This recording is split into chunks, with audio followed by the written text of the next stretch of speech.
Social media వేదికగా తనపై జరుగుతున్న అశ్లీల దాడులు, లైంగిక దూషణలు, బెదిరింపులు, వ్యక్తిత్వ హననపై నటి యాంకర్ అనసూయ భరద్వాజ్ పోలీసులను ఆశ్రయించారు. తనను వేధిస్తున్న వారిపై చర్యలు తీసుకోవాలని కోరుతూ సైబరాబాద్ సైబర్ క్రైమ్ డిపార్ట్మెంట్లో ఫిర్యాదు చేశారు. అనసూయ ఫిర్యాదు నేపథ్యంలో సోషల్ మీడియా ట్రోలర్స్పై మరోమారు చర్చ మొదలైంది.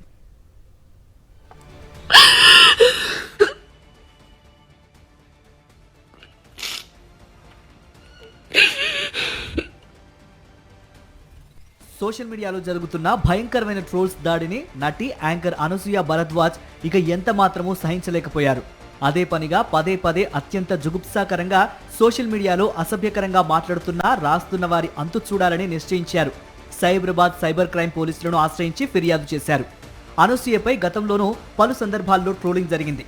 అయితే ఈసారి జరుగుతున్న సోషల్ మీడియా దాడి మాత్రం పరాకాష్ఠకు చేరుకుందనే చెప్పవచ్చు.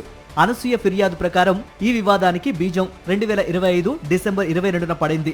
దండోర సినిమా ప్రీ రిలీజ్ ఈవెంట్లో నటుడు శివాజీ మాట్లాడుతూ మహిళల వస్త్రధారణపై చేసిన కొన్ని వ్యాఖ్యలు చర్చనీయాంశంగా మారాయి. మహిళల అవయవాలను ఉద్దేశించి సామాన్లు అంటూ అనుచితంగా అసభ్యంగా మాట్లాడిన నేపథ్యంలో ఈ విషయంపై అనసూయ స్పందించారు. మహిళల వ్యక్తిగత స్వేచ్ఛకు, నచ్చిన దుస్తులు ధరించే హక్కుకు మద్దతుగా వివరంగా పద్ధతిగా మాట్లాడారు. ఈ వ్యాఖ్యలే సోషల్ మీడియాలో తనపై మూకుమ్మడి దాడికి కారణమయ్యాయని ఫిర్యాదులో అనసూయ పేర్కొన్నారు.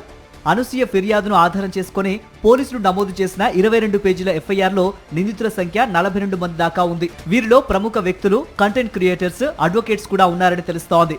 ప్రధానంగా బొజ్జ సంధ్యారెడ్డి, ప్రియా చౌదరి గోగినేని, శేఖర్ భాషతో పాటు అనసూయను టార్గెట్ గా చేసుకుని అశ్లీల కాంటెంట్ ను ప్రచారం చేసిన పలువురు మీడియా ప్రతినిధులు, యూట్యూబ్ ఛానల్స్ పై కూడా కేసులు నమోదయ్యాయి. కేవలం దూషణల గురించి మాత్రమే కాకుండా సాంకేతికతను దుర్వినియోగం చేస్తున్న తీరును కూడా అనసూయ తన ఫిర్యాదులో వివరించారు.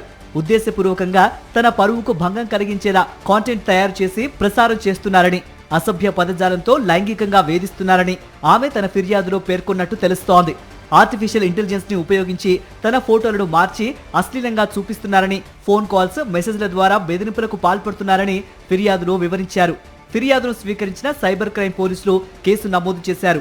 ఆన్లైన్ వేదికగా మహిళల గౌరవానికి భంగం కలిగించే ఎవరినైనా వదిలిపెట్టే ప్రసక్తే లేదని పోలీసులు చెబుతున్నారు. సైబర్ క్రైమ్ పోలీసులకు అనసూయ ఫిర్యాదు చేయడంపై సోషల్ మీడియాలో పెద్ద ఎత్తున చర్చకు దారితీసింది. ఆమె ఎలాంటి తప్పు మాట్లాడలేదు. మహిళా స్వేచ్ఛపై కరెక్ట్ గా మాట్లాడారు. ఆవిడ ఒక సెలబ్రిటీ కాబట్టి ఆమెను తిడుతూ లబ్ధి పొందాలనే లక్ష్యంతో కొంతమంది కావాలనే చవకబాలు ట్రోలింగ్ కు దిగజారారు అని అనసూయ మద్దతుదారులు అంటున్నారు. మరికొందరు ఆమె వ్యక్తిగత స్వేచ్ఛ వ్యాఖ్యలను తప్పుబడుతున్నారు.